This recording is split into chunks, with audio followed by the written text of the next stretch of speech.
Those two things have existed for a long time. And there's a reason why, because anything in the middle is what I call the messy middle, which is actually the worst place to be. The worst place to be is non-control kind of material position, but you can't affect the outcome. Talked about your two pillars of focus now. One is your media accelerated portfolio. The other side is your traditional small businesses. What can you tell me about those two verticals and kind of where you're focusing your attention and how you're making decisions around investing or not investing in a business? Well, let's see. We have two entities these days, and then inside of one entity, we have two pillars. So we have Contrarian Thinking Capital, which is our venture capital fund, where we invest in infrastructure for boring businesses. So, for instance, I have owned a lot of laundromats, and so we invested in a laundromat SaaS company that actually bought one of the SaaS companies that I almost wanted to buy out from underneath me. How do I know that that SaaS company is good? Because we've used it, and so that's obvious. The second company is called Main Street Holding Company. And that's basically my family office and now holding company that I've had for a long time that includes two types of investments. The first one are brick and mortar Main Street businesses. These are things like car washes, garage installation companies, laundromats, etc. And then the second is media accelerated companies. And so I think they're totally different businesses. If you are a Main Street business, there are four things that you should care about. You should care about getting more reviews for your business. You should care about your clients in a very particular area knowing about who you are. You should care about ability to attract very localized talent for your business. And you should care about the profitability of the model, the financials, and have I structured the business correctly. But when it comes to advertising, it's all local, it's all referral, it's all review based, and it's all local PPC. A big national attention on a Main Street business is totally unnecessary and in fact counterproductive. Then if you think about a media accelerated company, that would be a company like we have a company called Approachment that we bought. And Approachment, it can service small businesses anywhere across the country. It's a SaaS business. So that business, we need to do a lot of things. We could do social media content. We could do paid search. We could certainly do a focus on reviews and referrals. But what's the most useful thing? Just more eyeballs getting to site at a better conversion on the website. And that lends itself to having a big audience. And so I've had to get smarter on something that I knew nothing about before, which was I always played this Main Street game. Now we have this big audience with a lot of my businesses that it couldn't serve before. And so I think a lot of people these days are like, build a content presence. Then it's like, well, it really depends on what kind of businesses you want to own. If you own a bunch of real estate and you don't raise third-party capital, it's kind of dumb to have a big online presence. But if you have media accelerated businesses, it's actually pretty intelligent. If you run a holding company or business with multiple entities, you should definitely listen to this. At Enduring Ventures, we have over 50 bank accounts across our different portfolio companies. Our director of finance, Nick, spends every morning going through those accounts one by one and making sure that the cash balance is where he expects it to be. This used to take him an hour or so every single day. There really wasn't an easier way to do it. Then a friend of mine introduced me to Vesto. Vesto makes it easy to connect all of your bank accounts into a simple dashboard. So you get real-time balances, transactions, and cash flow monitoring all in one place with just one login. So Nick got to go from checking 50 different accounts to just checking one account and one dashboard every single day. And a job that used to take Nick almost an hour every day now takes him just a couple minutes or less. If you're managing multiple bank accounts, Vesto is a no-brainer. Go to vesto.com, tell them that Sieva sent you, and you'll get to speak directly to the founder, Ben. Earlier you said, and I love that you brought it up because when we got into this game, we didn't come from a private equity background. We bought some businesses that worked out really nicely, but frankly, those were accidents. Yeah. And then we bought some businesses where we made some huge mistakes, right? And it sounds like this media accelerator portfolio is fairly new for you. Mm-hmm. What learnings or mistakes have you made so far? And what have you identified as your kind of core focus going forward? And maybe folks listening to this can reach out if they have a business that fits that. I've found this. Sometimes, you're good at giving advice and then you look back and you say, why didn't I take my own advice on the subject matter? It's how much easier it is to be a loudspeaker than a mirror.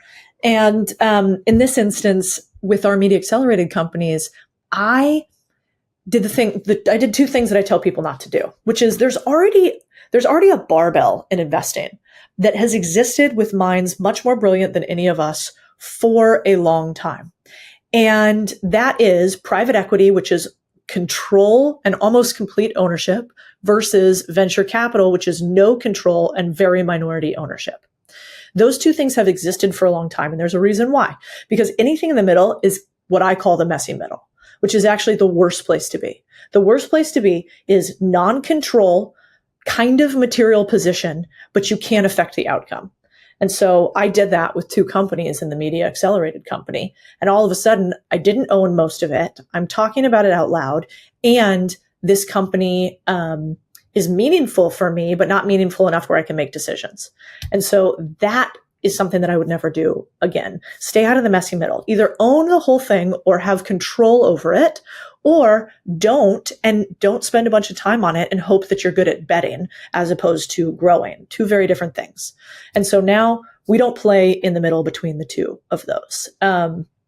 The second thing is what I think everybody does the first time that they get into a sector, which is go too small. And I understand why people go too small in the beginning. They buy jobs, not businesses. And I did that in some ways, is because it's scary. But what most people don't realize is the difference between $1 million to $3 million EBITDA business or a $5 or $10 million EBITDA business is really just how much cash do you have to make sure that you don't die. And that's like really from 1 to 5 to 10, you could say that's the material difference. Slightly more complex, but you just have more runway. And so I bought too small of businesses with an idea that our media arm would grow it. And I wouldn't do that again. I would either start the thing off entirely or I would buy a much bigger business.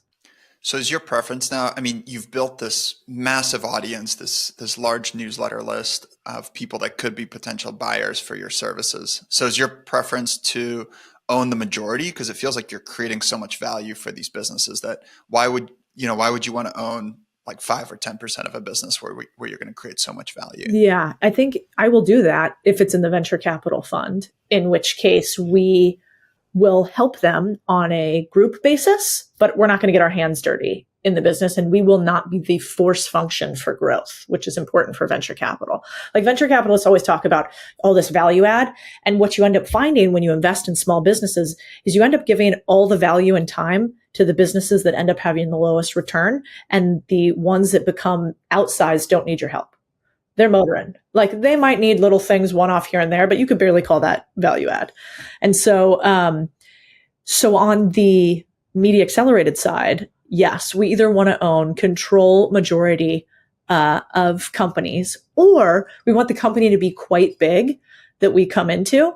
And so it's already running, it's already growing, and it really just needs fuel to the fire.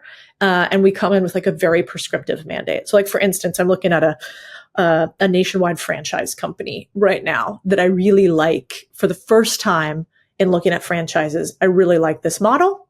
There's a lot of reputational risk if you do a franchise model, because if franchisees fail, it's heartbreaking. It also looks terrible. And so I'm really thoughtful on it, but this business has been around for 10 years. It's growing quite nicely, but we could add a ton of fuel to the fire, and I could have a meaningful stake from somebody who needs nothing except more distribution. It's already working. It's already running. And in this case, you would be investing in the franchisor and become a partner at the franchisor level. That's right. That's right. I love the franchisor model for people who have a large distribution advantage, right? Because if it's a good business that's already working, its biggest challenge is always just more eyeballs, right? Just opening more doors. That's exactly right. So you can come in and really pull that lever for them. I think it can transform their business, certainly. Yeah. Well, and I think the other part that's really important about franchise businesses is you really have to get enough people that you can properly select only the people who have the highest likelihood of winning. And so to me, it's not always, when you have a franchise model, when I've invested in them before, there's two things that really go wrong. One is that the model doesn't work very well or has a high failure rate, just inherently. And the second is that the model actually works pretty well, but they don't have enough curation on the people that come in. And so, you can have an incredible mousetrap, but, if the mousetrap is too tiny, then it's not going to work, right? And so that's the other thing I'm really, really specific about is, do franchisors really understand who the right avatar is for them to win? And are they willing to say no to a lot of money upfront?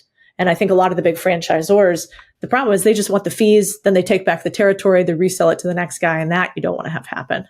Definitely. It is a beautiful business model when it works. It's kind of like software, right? You're basically paying for a license and a brand, and you're getting fees off of that. So if it works great. If it doesn't work, it's a pretty hard business. I've definitely seen that before too. Meaning at the franchisor level, if it's not really taking off, I can see it being a pretty difficult business. Yeah. Well, I think, what I've learned over the last 3 years of talking to a bunch of people about buying businesses is that, there are kind of three types of people. You're a type of person who, one, you like the idea of going out and running your own business or having your own business, but you probably are not going to execute on it. You're going to think about it for a long, long time. And just for whatever reason, that will never be what you end up actually doing. Some people rudely call them entrepreneur. I don't think that's right. But, somebody who likes the idea, probably never going to take action at scale.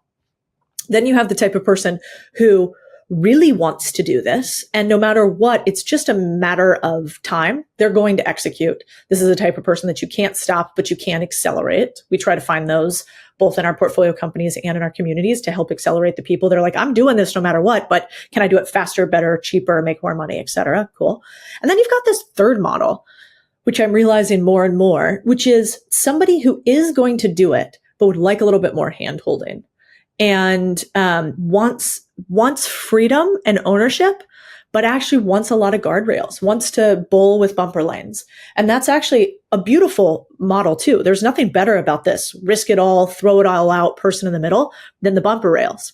And the bumper rail person actually probably does pretty well with franchise because they're like, I can work hard and get it done, but I don't exactly know how to do this. And I would like somebody to help me along every step of the way. And I'm willing to give up some percentage of economics in order to do that. And I think those are the three types. And it's important to try to find something that serves everybody if we actually do believe our mission, which is creating 1 million people who are financially free and a nation of owners. So you can be an owner that just owns part of a company while staying W-2. You can be an owner that owns an entire company in type 2. And you can be an owner that owns part of a franchise or a model that has partial ownership in type 3.